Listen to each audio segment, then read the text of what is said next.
It's my pleasure to welcome you to this episode of TJHTalks on behalf of the Taube Center, the POLIN Museum, and the GEOP program. We're delighted that you have chosen to join us this evening, or if you're watching us from our YouTube, please enjoy. As you know, this program is supported solely by you, our audience. Please consider making a donation or contribution when you receive our follow-up emails so that we can continue to bring you new topics and introduce you to new scholars. A session, as usual, will run approximately 45 to 50 minutes with time for Q&A following the conversation among our guest scholars. Please remember to share your question in the chat section.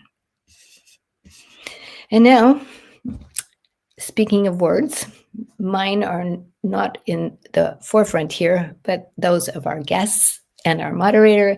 And I'm very honored to introduce our guest speakers, Dr. Sarah Benor, Dr. Martin Dudzik-Rutkowska, Dr. Caroline Szymaniak, and our moderator and curator of the exhibition that inspired this conversation, Tamara Stima. So, Tamara, before I turn the mic over to you, I'll start with a question as we segue into our conversation. What is the backstory? What inspired this exhibition about Jewish languages at the POLIN and hence inspired our conversation today?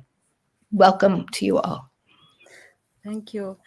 Actually, the idea for the exhibition, The Power of Words, came from the desire to break very serious, significant barrier that makes it difficult for the outsiders to understand Jewish culture. And namely, this is the lack of knowledge about Jewish languages. And especially here in Poland today, these languages are almost not heard in the streets. So few people speak them. And actually, most of people here do not understand the real difference between Yiddish or Hebrew. And sometimes it's the question, what is the Jewish language is very confusing. And meanwhile, these languages are important key to understanding Jewish history, religion, modern Jewish ideologies, contemporary Jewish diversity, as we all know.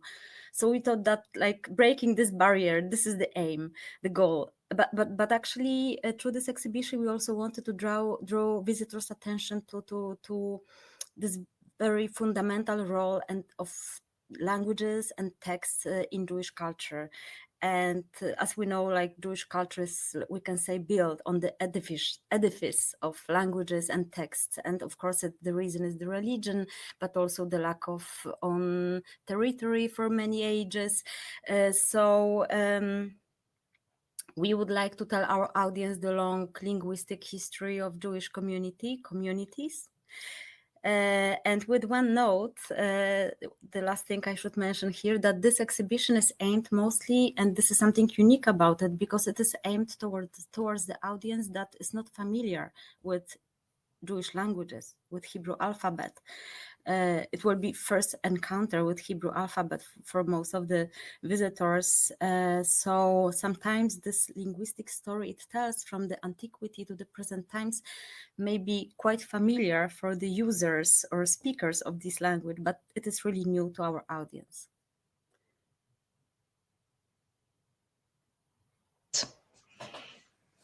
Okay, so it's time actually. So I say it's time for me to. So I'm very, very happy that we can have this conversation about Jewish languages, as it incites so many questions, and I'm very happy that I can talk with the participants, with Marta, Carolina, and Sarah. And actually, Carolina and Sarah were also my consultants while I work on the scenario, and they also wrote the text for the catalog. So I would like to start with general question that will be directed to all of you. And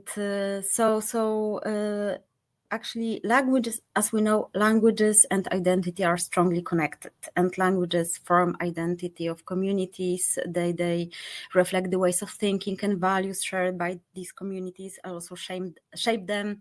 So I would like to ask you how this concept is reflected in the history of Jewish languages. So in other words, how do Jewish languages form Jewish identities, and how do Jewish identities form Jewish languages? So please, who can start? Maybe is it okay for Marta to start? Sure. Yes, thank you very much. Obviously, the shaping of identities by languages is a well-known phenomenon. They preserve memories, they preserve stories, histories, her stories. And in case of Jewish languages, this is, I think, especially important because these are different stories and different histories depending on different languages. And also, Jewish languages are a sign of distinction because of their pronunciation, because of the vocabulary and the script, which is, as you have mentioned very often, the Hebrew script, which is not known to the outsiders. And because of that, they preserve and pass on very specific values, and they also provide access only to a limited group of users. And in the case of Hebrew, because I understand that I'm supposed to talk about Hebrew, it is, I think, especially interesting to note that Hebrew that came back, so to speak, came back to life with the flourish of the Zionist movement was used very purposefully and in a premeditated way by the Zionist leaders as the language of Jewish national revival. And it served to connect them to the ancient traditions of Israel. It was used to suggest a connection between the Jews of the Zionist movement and the Jews of ancient Israel and the ancient Jewish heroes, national heroes, in order to give legitimacy to the movement and to disconnect it from the diasporic use of Yiddish, unfortunately. And this function of Hebrew was extremely important in the development of the Zionist movement. But on the other hand, the Zionist movement also shaped Hebrew in a way, because by making it the vernacular of the state of Israel and of the Jewish state, it kind of gave it a new function, because from a language used by religious elites, Hebrew became an everyday language of, so to speak, masses, with its own slang and popular culture and graffiti or whatever you please. So I would say that this two-directional movement of the language shaping identity and the identity shaping the language here in the case of Hebrew is very much visible.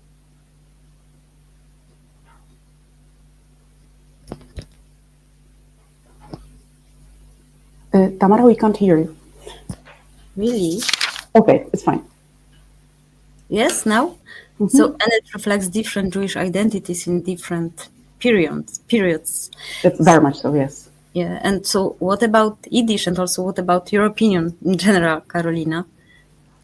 Yeah, I mean, Yiddish is an diasporic language that was born in Europe and is an Indo-European language, and carries, I mean, each language, because it's a tool used by people who use it, speak it, and express themselves through the language. So it expresses their diverse identities.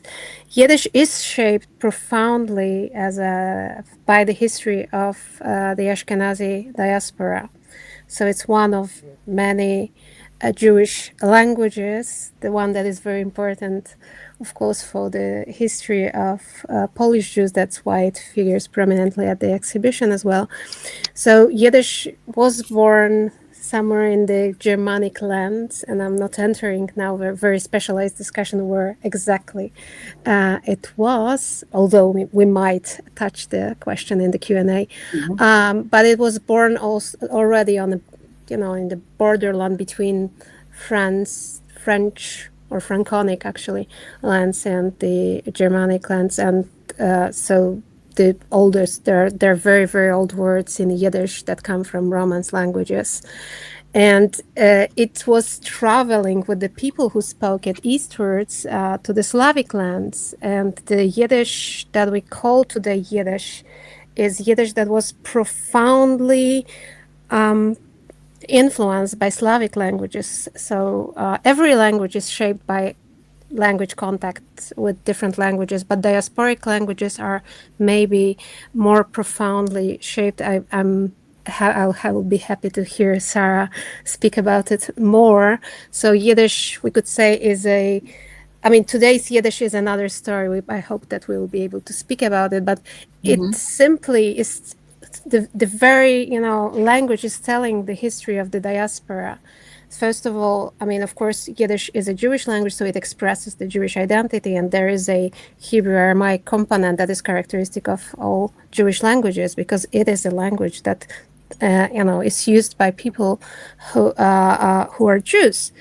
So it simply can tell you everything about the Judaism and Jewish culture, but it also carries the story of the context with different people speaking different languages, and most importantly, Slavic-speaking people, because Yiddish as a Germanic language is profoundly Slavicized, and this is something that is very important. And today, there are other contact languages that are important, and they're shaping Yiddish today, and we are observing the change that through contact with Hebrew or English, that became the most important contact languages for Yiddish today, the grammar changes and of course the vocabulary as well. So this is something that is important. Each language has this, but I think Yiddish is a diasporic language spoken in many different places from 19th century on, where Yiddish becomes a global language.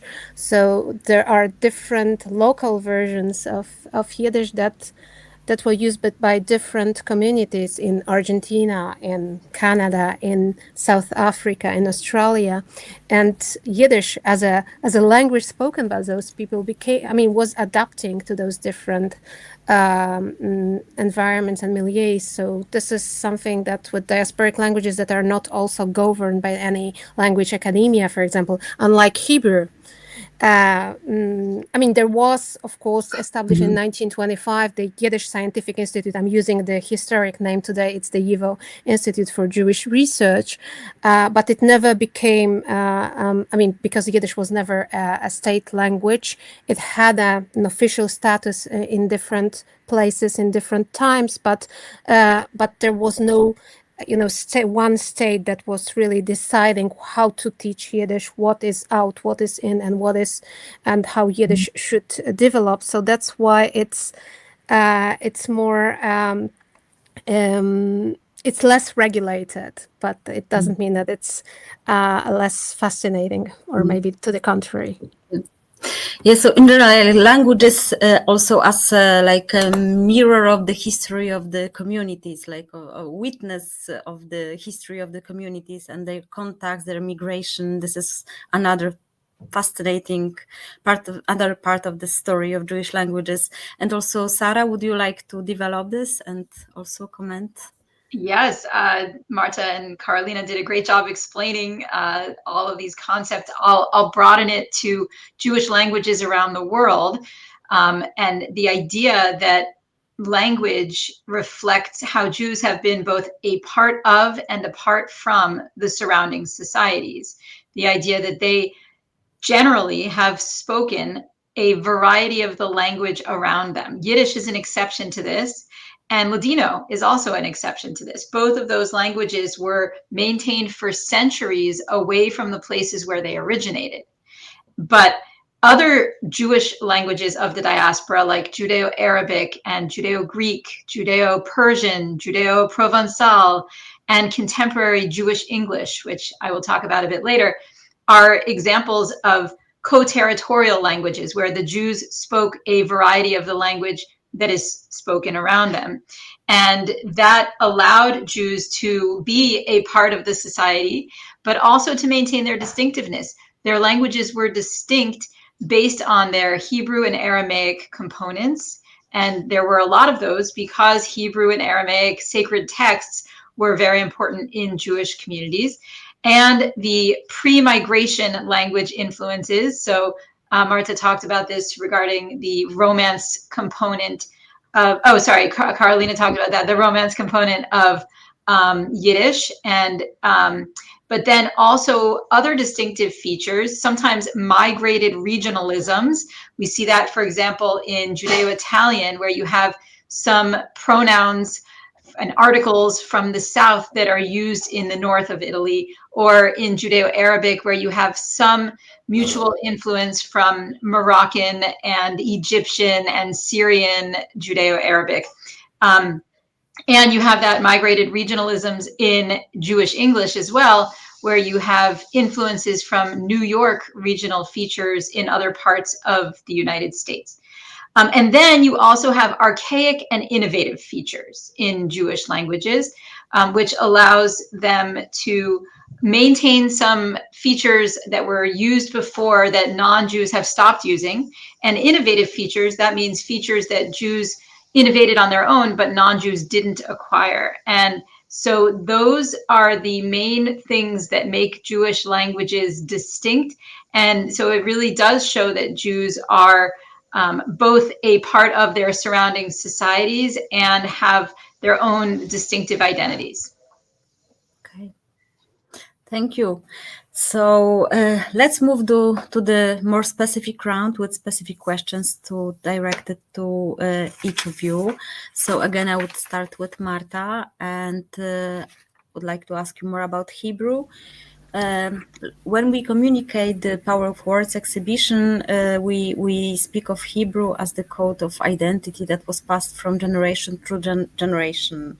And would you agree with that? And again, maybe this is still quite general question, and you somehow talked about it later. But before, what is the role of Hebrew in Jewish history, and what is its meaning to the Jews?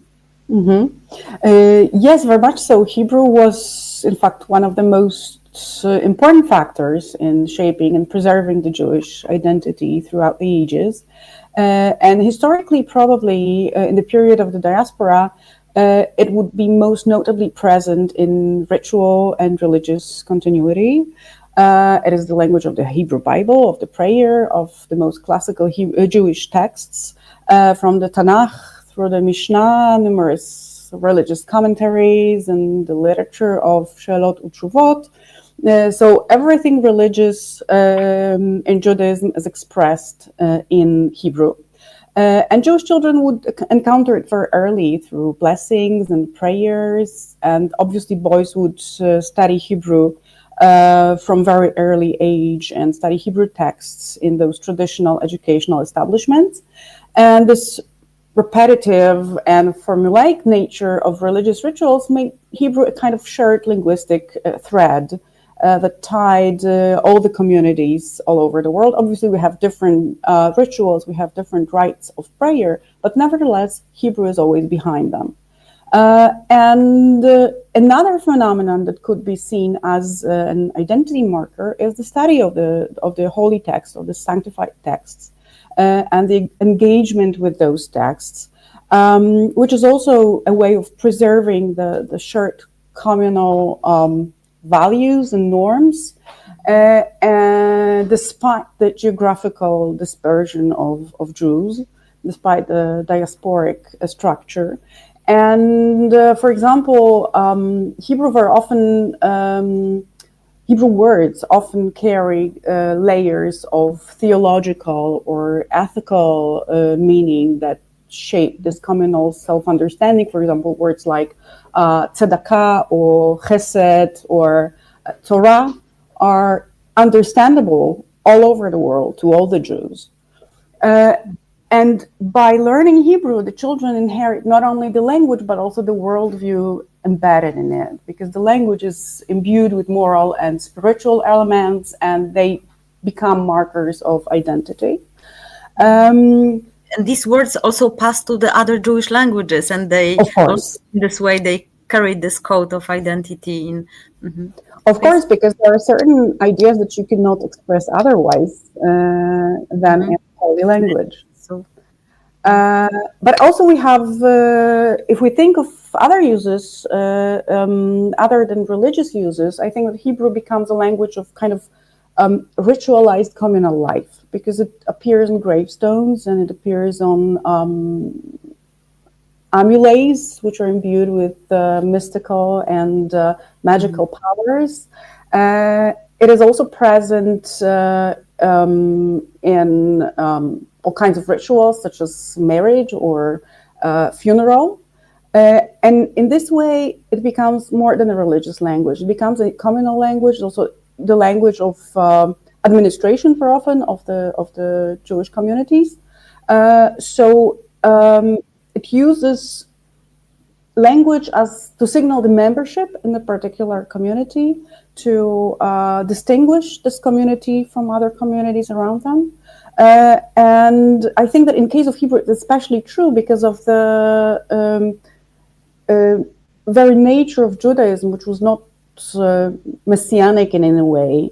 And Hebrew, in a way, shielded Judaism from foreign influences because it was enclosed in the foreign language and foreign alphabet as well. And you asked about modern reality, and I think that the revival of Hebrew as a spoken language turned it into a national symbol and a cultural symbol of a different kind. Because if we think of Hebrew in the diaspora, it's usually associated with religion, even though it had a communal role as well. But later, it becomes part of the Zionist effort to disconnect from the diasporic culture and to create a vernacular out of Hebrew, even though for many of them, the mother tongue was Yiddish. But they nevertheless decided to choose Hebrew as the language of the future Jewish state. And still later, Hebrew gained the modern Hebrew, or as we call it, Ivrit, gained the status of the national language of the State of Israel.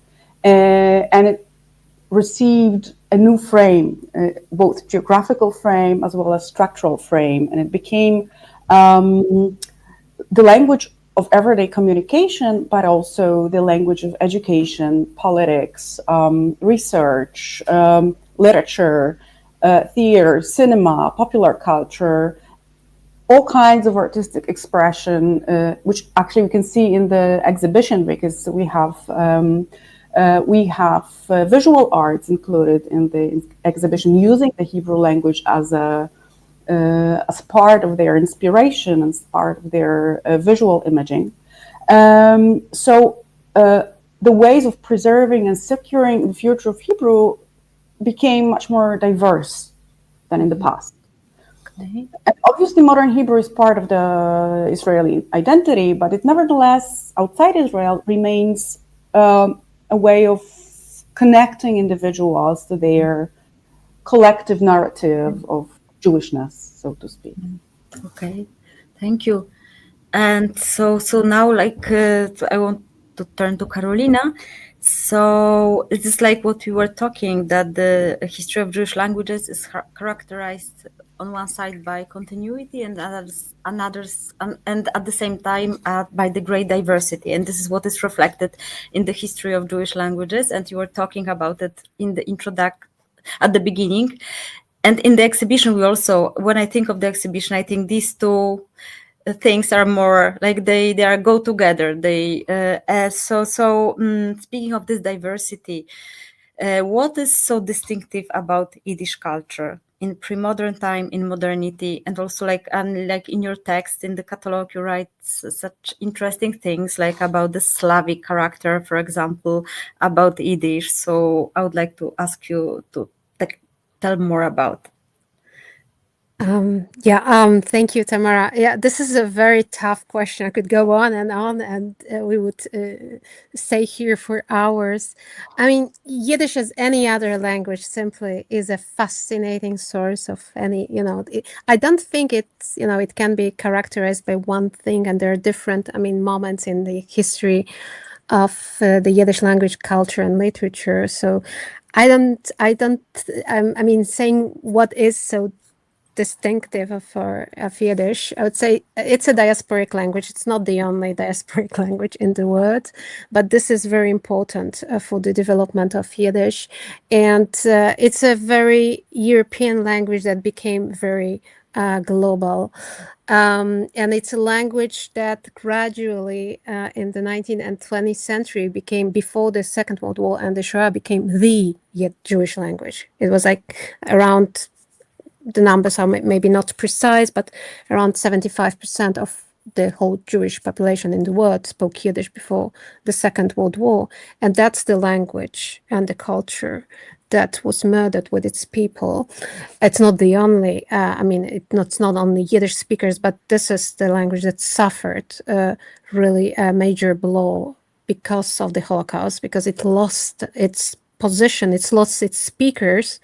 It doesn't mean that there is no post-war and post-Holocaust Yiddish history. To the contrary, it's a stereotype that Yiddish ends with the history of Yiddish ends with the Holocaust. It's spoken, it's still, it was spoken, and it's still spoken by different communities, but it's not the language it used to be before the war. When we're thinking about pre-modern times, Yiddish is the Jewish vernacular, first in Germanic lands and then in Slavic lands. So what is called the second Ashkenaz, when Yiddish moved eastwards with the Jewish people. This is caused by different factors, but some of them are obviously also persecutions. Yiddish becomes this very Slavicized language. And in the catalog, I'm telling the story of the Slavic word that made an international Jewish career. This is parve. This word is used in many Jewish languages. Be it, Hebrew, contemporary Hebrew, or contemporary Jewish French. Parve, I don't think I need to explain what parve is. It's nothing that is milchiks or fleischiks, to use the Yiddish term. So it's not whatever is not meat or milk.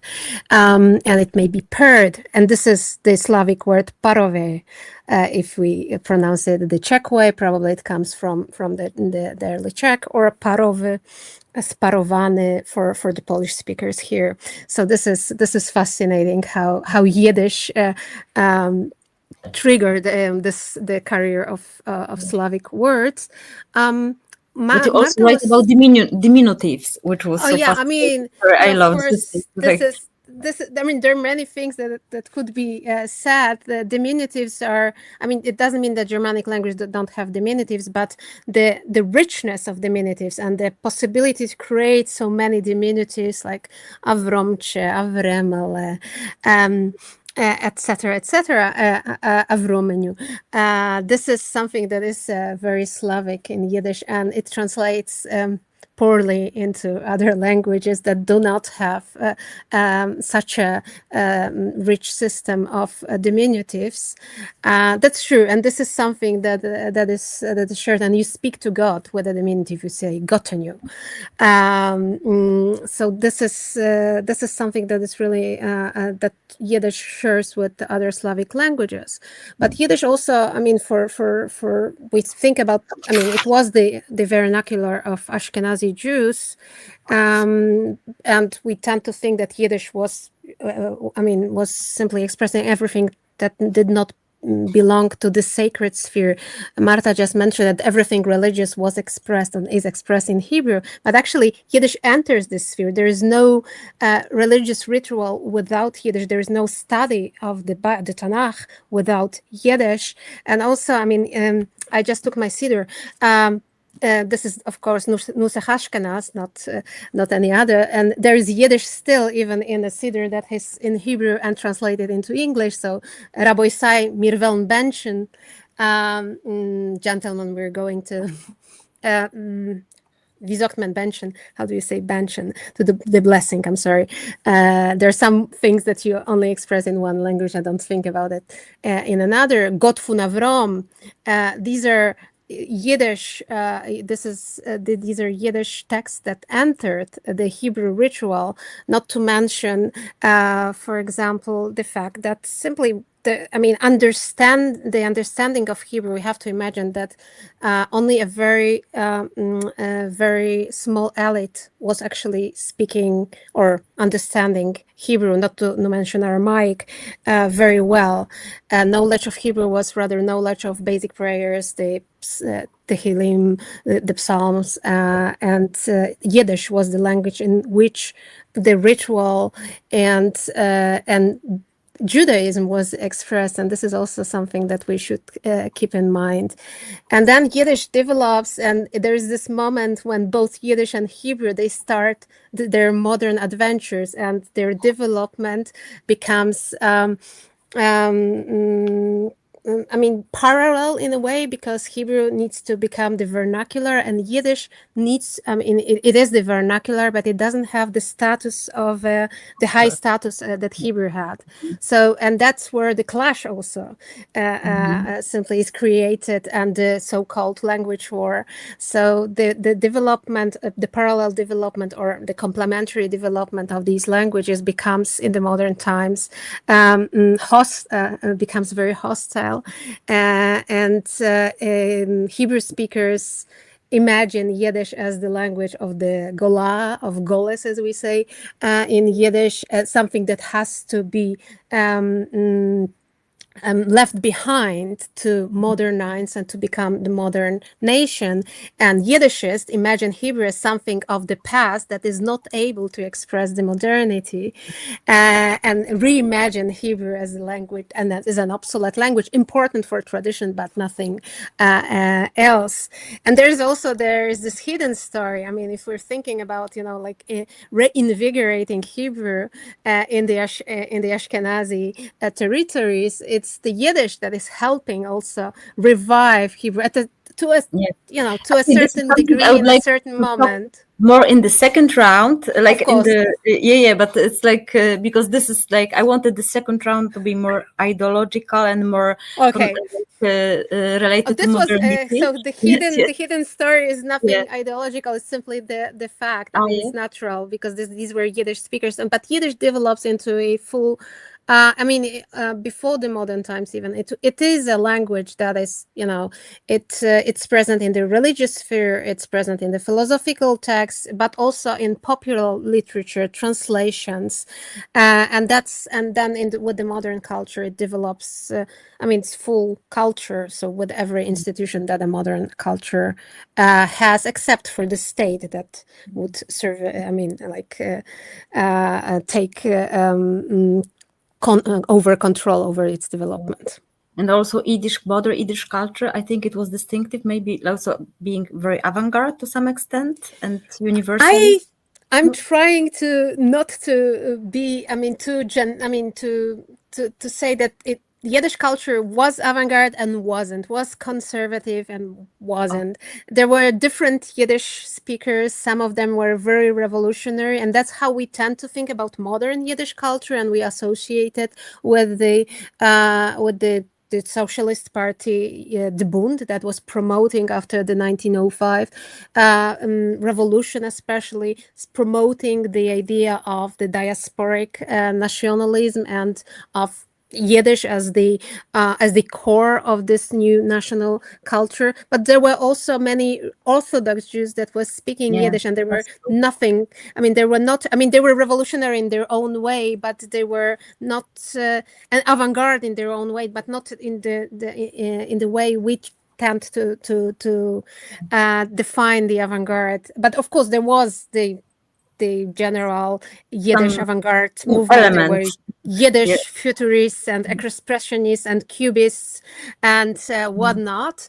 But I would like to think about Yiddish as a whole culture, which has, right-wing politics and left-wing politics, people who are Orthodox and people who are entirely secular, and socialists and communists and Zionists who are, that's what we need to also remember. There were many Zionists that were Yiddish speakers, and there was part of the Zionist movement that was also supporting the development of the Yiddish culture. So rather to define Yiddish one way, I like to think about it as a very diverse culture, as any other culture is. Okay. Is Thank it you. okay to add a word? Yes. Because I just wanted to add something to what Carolina said about the religious element. I think it's very important to add that, for example, because people speaking Hebrew, as you said, were, a total minority.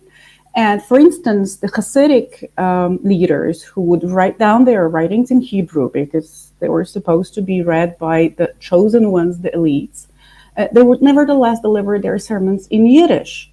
They took notes in Hebrew, but they delivered sermon in Yiddish because nobody would understand otherwise. And we have evidence of at least one sermon that was published in Yiddish in Poland, and there is a very long explanation why it was published in Yiddish, for the simple reason that it was so touching and so important that the community wanted as many as possible to read it and to enjoy it. So obviously Yiddish is the language of communication in all spheres. Perhaps it was not a good expression to say everything holy is expressed in Hebrew. No, holy maybe yes, but Yeah, everything that's what I wanted religious. to say. Yes, everything holy is what is holy, but what is religious is for people. So it remains within the vernacular. Okay. Very much so, yeah. So actually, Hebrew and Yiddish, these stories are very intertwined. And in fact, very often when people think of Jewish languages, especially here in Europe, they think of Hebrew and Yiddish. But actually, in fact, the Jewish languages, there were many more of them. And Sarah, can you please tell us something about it, like expand our knowledge, and also, what are the other Jewish languages? And yes, well, I mentioned it a bit before, and I'll add to it that there are uses of diaspora Jewish languages for religious purposes. For example, in Sephardic communities, Ladino is used as a like direct translations of the Tanakh, and prayers are recited in Ladino in some Sephardic communities. Today, if you go to Seattle, there are 2 Sephardic synagogues, and they both use some Ladino in the service, and they even auction off the honors of who's going to go up for an aliyah and who's going to open the Echal, the place where the Torah is kept, in Ladino. So there, and then also there is a lot of music in various Jewish languages: Judeo-Arabic, Judeo-Persian. There's a lot of literature in many different Jewish languages. In Bukharian, there's a lot of translations of languages of the Tanakh and prayers into Jewish languages around the world. For example, there are prayer books in Judeo-Italian from the early modern period, and in the there are translations into Judeo-French and Judeo-Catalan. So there is really a rich history of texts and also spoken languages. Some of the languages that Jews have spoken have not historically been written. For example, the Jewish Neo-Aramaic spoken by Jews in Kurdistan, in the Iran, Iraq, Syria, Turkey area, they did not generally write their languages. They tended to be different enough from the Christian Neo-Aramaic varieties that they weren't necessarily mutually intelligible, but there's some overlap. There's also the Jewish languages of Iran, which have not historically been written beyond Judeo-Persian. For example, Judeo-Esfahani, Judeo-Hamadani, Judeo-Kashani, Judeo-Yazdi. These languages are not mutually intelligible with Persian, standard Persian or Farsi. They're different enough that they are classified as separate languages. And then also contemporary Jews in countries that they've moved to in the last few hundred years speak Jewish varieties of the local language, just like Jews have historically throughout the diaspora, like Jewish English in the UK and America, Australia, etc., and Jewish Swedish in Sweden, Jewish Hungarian in Hungary. Jewish French, Latin American Spanish, Russian, etc. And the organization that I run, the Jewish Language Project, does research and education about all of these languages. And we have dictionaries of some of the long-standing Jewish languages, but also some of the new Jewish languages like Jewish English, Jewish Latin American Spanish, Dutch, Greek, Russian, Swedish, etc. And in each of these dictionaries, they are crowdsourced, so people can add words that they use within these languages. And so you have words and then example sentences where the word might be from Hebrew or Yiddish or Judeo-Arabic, but the example sentence is in Latin American Spanish or French or English, etc. So there's so much more to talk about, but I want to make sure we leave time for Q&A. So I'll move on to the next one. Okay, so let's move to the next round. Like, so again, Marta,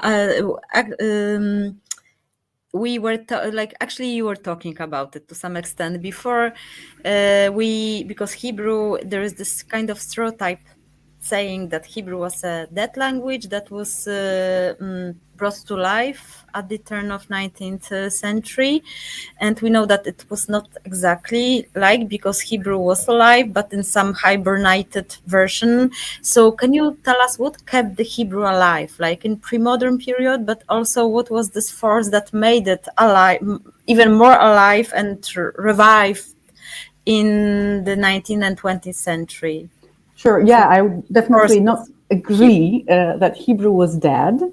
It was obviously its importance was reduced to a certain period of time, but it was a developing language, and there are stages of Hebrew development throughout the history. And then I think that the first kind of important moment is the Haskalah, the Jewish Enlightenment in the 18th century, when there is an attempt at reviving the use of Hebrew in literature, not for religious purposes, but for secular literature.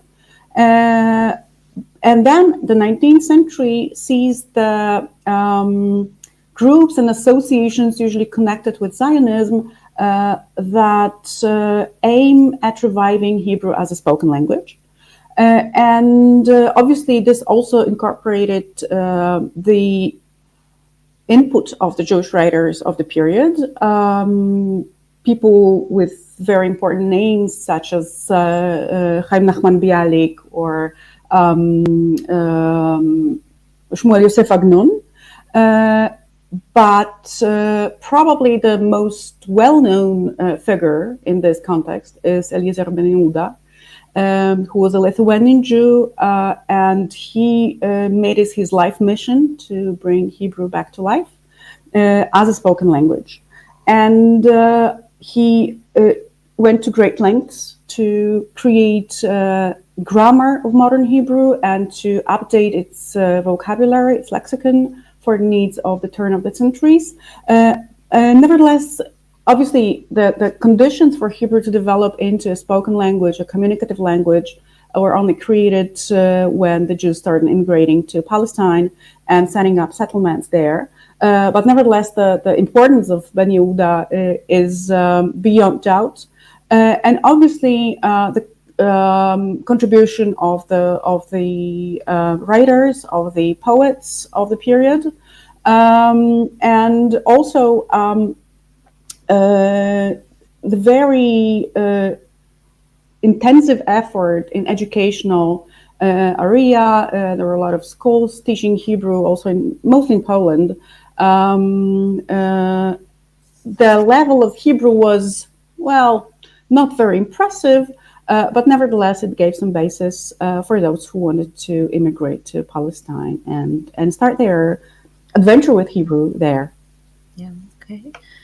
So, yeah, like being in this period, like this is also the time when Yiddish becomes the language of, it's not only mother tongue to majority of Jews living in Eastern Europe, but it's also many of them think of Yiddish as the national language of the Jews. So I would like ask you, Carolina, to tell us more about it, how it happened. You partly started to talk about it in the previous round, and also like maybe a little bit about the polemics between this visions of Hebrew and Yiddish modernism and culture. Yeah, I mean, in 2 minutes, the ganze Torah thing like, pulls the whole Torah standing on one foot. I'll try my best. So in the 19th century, we're in Europe, we're, the period of nationalism, and we're in a very imperial situation where many different nations are fighting for their independence, and among them are Jews, and there are diverse projects of Jewish modernity. Some want to invest in non-Jewish languages and in creating national cultures in German, Russian, Polish. Some are investing in the Hebrew revival, and some, many of them, and it's really, I know it's hard to imagine that this is the majority of Jews back then, are not politically, maybe engaged, but there is a group of Yiddish-speaking and sometimes even non-Yiddish-speaking politicians that invest in the project of creating modern diasporic national culture. And this doesn't go without discussions. And there is the stereotype of Yiddish as the jargon, as the language that doesn't have high culture, which is not true. I mean, Yiddish has a, literary and cultural history that dates back to Middle Ages. And whatever we're imagining today about Yiddish is connected with, also those discussions and very politicized discussions and re-establishing or reaffirming many different stereotypes, and they date back to late 19th century and early 20th century. But there is the party, the Bund, but it's not the only party. There are folkists, and there are some leftist Zionists that invest in the idea that Yiddish is the national or a national Jewish language. And this is the question that is being discussed, also because of the political reasons, how to reaffirm Jewish political presence within different empires. I'm thinking here about the Russian Empire, the Austro-Hungarian empire mostly. And there is this conference that takes place in 1908 in Chernovitz, where symbolically, after much discussion, the conference had a very rich program, but everything really went down to deciding whether Yiddish is a national Jewish language or the national Jewish language. And people were shouting, fighting, fainting. And finally, after all of that, and we know that because there were many press reports, it was decided that Yiddish is a national Jewish language next to Hebrew. And then Yiddish develops, this was symbolic more than practical. I mean, the practical consequences of this conference were maybe not so important, but the symbolic really meaning was important. And Yiddish develops as a language of modern Jewish politics, socialist, communist, Zionist, and also modern Orthodox parties. We have to keep this in mind. This is very important. And travels, it's not only in Eastern Europe. Yiddish travels with Yiddish-speaking Jews, and there are important Yiddish-speaking communities before the war in worldwide. It's in the US, in Canada, in Mexico, in Argentina, in South Africa, in Australia. Today in Australia, we still have a community that is Yiddish-speaking community when there is a school, Shalom Aleichem College, where Yiddish is taught, and you can graduate also is it in religious? Yiddish. Is it religious? No, it's entirely secular. This is the heritage of Yiddish-speaking Polish Jews, mainly, who settled in Australia. That became one of the destinations for Jews migrating from Europe, and this is an important heritage. Today, Yiddish is mainly spoken by Orthodox Jews, but there are also really secular bubbles where Yiddish is spoken, but also secular families that speak Yiddish with their children. And there are many artists and writers, some of them non-native speakers, who are engaging with Yiddish. And this is also something that you can see at the exhibition. Yeah. Okay, so So now, Sarah, I wanted to ask you about the foreign languages, like like, would you agree with the saying that Jewish languages are a reflection of the migrations, contacts with other communities? And also, actually, what was the role of languages of surrounding in shaping Jewish languages? And did the Jews speak, to which extent the Jewish communities or the particular members of Jewish communities in pre-modern times spoke both their own distinctive Jewish language, but also to which extent they knew the languages of the surroundings? Yeah. And sorry for my combined question. Also, I know that you say that it has also meaning for the modernity of Jewish languages, like the languages of the surroundings. So, if you can tell more about it. Yeah, I see Jewish languages as existing on a continuum of distinctiveness. On the one hand, you have languages that are very similar to the surrounding language, and on the other end of the other pole, you have languages that are quite distinct. And Yiddish and Ladino are obviously on the quite distinct end because they're spoken in areas where people don't speak similar languages. And on the more similar end of the continuum, the records that we have from medieval Judeo-French and Judeo-Persian, for example, are quite similar to the non-Jewish French and Persian records of the era that we have. That doesn't mean that Jews actually spoke exactly like their non-Jewish neighbors with a few Hebrew words, because it's, the written language is always different from the spoken language. But I will answer this in relation to Jewish English, where you also have this continuum of distinctiveness. You have some Jews who will just speak English like any other American. I'm going to focus on the United States here.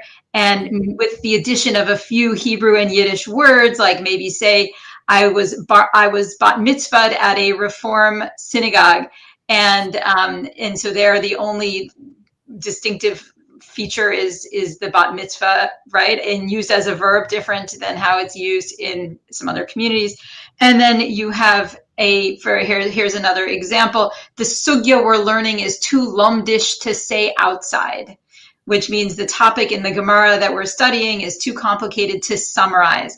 But yeah, the structure of that language is English, but it's so different that you would really need subtitles if you were watching a movie. And there are films about Orthodox Jews that really do use subtitles and need them because they're so different from general American English that people wouldn't understand it if they didn't know that way of speaking. But then you also have, it's not just a continuum of distinctiveness, it's also a diversity of the type of language that's used based on the ancestral community. So another example would be in a Sephardic community that has Ladino or Judeo-Spanish as its ancestral language, I'm going to call for my nonos meldado, which means I'm going to synagogue for my grandfather's yortzeit learning session. A yortzeit is a Yiddish word that is also actually used in many other Jewish languages. That means the anniversary of a death.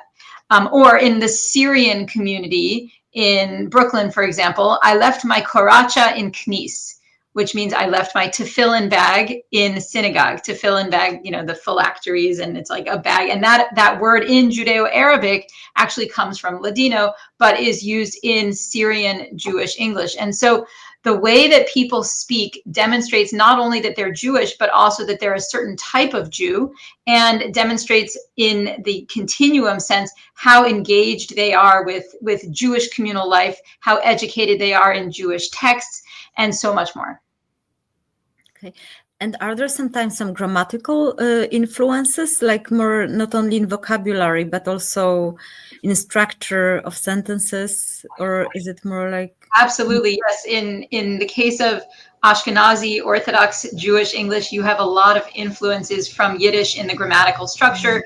So saying things like staying by us, or I want that you should learn this, or what did we learn out from this? These are grammatical influences from Yiddish. There are also phonological influences from Yiddish and other distinctive features in phonology, like saying goink, or intonation. If you've heard it, you know what I'm talking about. Well, actually, we slowly should move to the final round and also to summing up our. Well, Tamara, I'm going to jump in because I know there are so many more questions and I don't want to step on anyone's toes. And I know that, I mean, the audience is riveted to this conversation, and I don't want to be the one to say we have to move on to a few questions. Though we don't have a hard stop, I know that our audience, some of them are preparing for Thanksgiving, and others. So I want to share just a few questions that we've noted. Tamara, I know you have more questions and answers, as do all of our guests, and we hope that we'll have a part 2 of this, because you've raised so many issues and opened so many doors to languages that some of us were just not connecting with, and being sort of Ashkenazi centric. We should be world centric, and so thank you for unlocking all those possibilities of how we connect, how we connected as Jews. So one question that I want to start with is, how did the emergence of printing impact Jewish languages? Very interesting question. Who wants to? Please. I can tell something based on my work on the exhibition, because as a curator, I always learn. I'm not an expert, but I always learn from so. Right now, there was this fascinating debate between, like, the controversy, the question whether the books, whether we can print books in Yiddish, because the first books were printed in Hebrew, and printing was taught as a holy thing, and at the beginning there were big the rabbinical authorities didn't want to agree to, they were very against printing Yiddish books, and after some time, of course, they did. The Yiddish books started to appear, and Helich brothers from Krakow, they were the first one to publish book in Yiddish, and in their book they developed a special font, a special print, like the different size and type, different type, and different than the square Hebrew type. And since that time, in old books, there was this distinction seen between Hebrew, that was always with the square type, and then the Yiddish, but also Ladino and different and other languages were printed in. So the history of printing, of Jewish printing, reflects also these different relations between and debates between Jewish languages and the debates about them. So I don't know if someone wants to add something, but this is what came to my mind.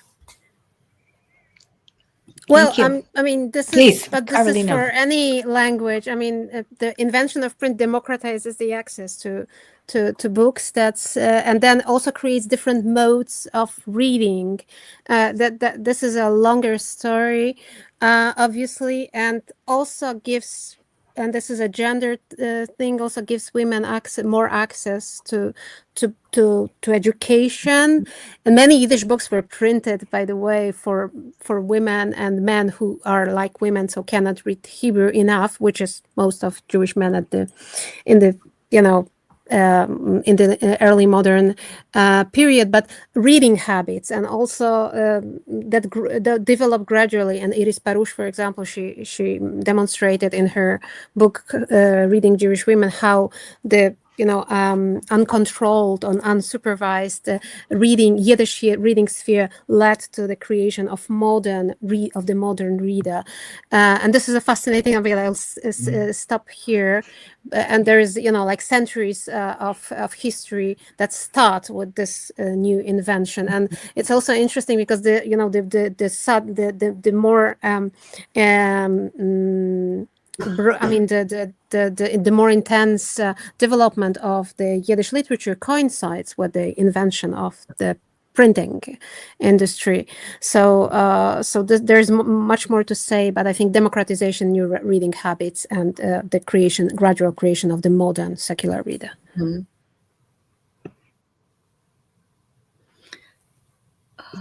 Thank you both. I know there's more to say. Hello, a young reader of, we've imagined, several languages. So let me ask another question, which is, I'm sort of sharing a question from one of our participants. The comment was made that Yiddish was used by 75% of world Jewry. And the question is, so what was the representation in terms of, Judaic, Arab, etc., that you and Sarah have, we've always, but particularly Sarah's brought to our conversation? Yeah, so I'll let Sarah answer it. I'll just say that this is not precise number. We don't have also the censuses were not very precise, so we might narrow it to 70, 68. But you have to, I know that this is hard to imagine, but if we think that it's roughly, before the Second World War, there are 15, 16 million Jews, so at least 10, 11 million of them speak Yiddish. And then we have to really analyze censuses. Also, they were very ideological. So somebody declaring Hebrew as their first language might not be actually using Hebrew. This was an ideological decision. And many people who are declaring Polish as their language, this is true for the youngest generation of Polish Jews before the Second World War, but not entirely true for the older generation. So we don't have exact numbers, but it's the majority of Jews. And then I'll let Sarah answer about the other Jewish languages. Yeah, we actually do have some estimates from 1900 on the Jewish language website, jewishlanguages.org/stats, as in statistics. And the estimate in 1900 is that there were 8 million Eastern Yiddish speakers, and then the other languages were no more than a few 100,000. So for Judeo-Arabic, a total of 415,000, and Judeo-Persian about 300,000, and then Ladino about 350,000, and then all the other languages much smaller. 22,000 for Bukharian, for example, and 15,000 for Jewish Neo-Aramaic, 8,000 for Judeo-Amazigh, which is the languages spoken in Morocco and other North African countries, or 3,000 for Jewish Malayalam, spoken in southern India, 8,000 for Krimchak, which we haven't even mentioned yet. It's a Turkic language spoken by Jews in the Crimean Peninsula, the Rabbinate Jews. And so these languages definitely had sizable communities of speakers, but Yiddish just dwarfed all of them in that era. But in the Holocaust, Yiddish was certainly impacted a lot, but other languages were impacted even more because they had smaller populations and a larger percentage of the populations were killed. Like Ladino, most of the Jews in Salonika were killed, for example, and Krimchak, and Judeo-Greek and Judeo-Italian. And these languages are much more severely endangered now. Yiddish is not technically endangered because it is still used by Hasidic communities. Yeah. So actually, this is this important question. I also wanted to us to talk at the end about the presence of Jewish languages, and so in this way we kind of can deal with it. So again, this is the worst part of my job, is to say that we have to close. I want to thank all of you, Tamara, first of all, and all of you for curating the exhibition. For those who can visit, and certainly online, take a peek, I hope, of this new exhibition at the POLIN Museum. And I want to thank Sarah and Marta and Carolina for your extraordinary input into what seems to be sort of the tip of the iceberg in terms of our ability as Jews and non-Jews to really understand the Jewish communities of the world and the thread of Hebrew, which, if you come back to the Siddur, I've found many of us travel and, can walk into a synagogue in any country and you can't speak the language that's being spoken, even when the rabbi says, shh, but you can open a Siddur and you can find yourself, which is a comfort that brings us all together. So thank you all very much. I want to thank our audience. We're delighted that you joined us. We hope that you'll be ready for the next episodes that will follow in December and into 2026. And I want to thank the team, Jakob Wischak and Kaya Sishek, for making it all happen.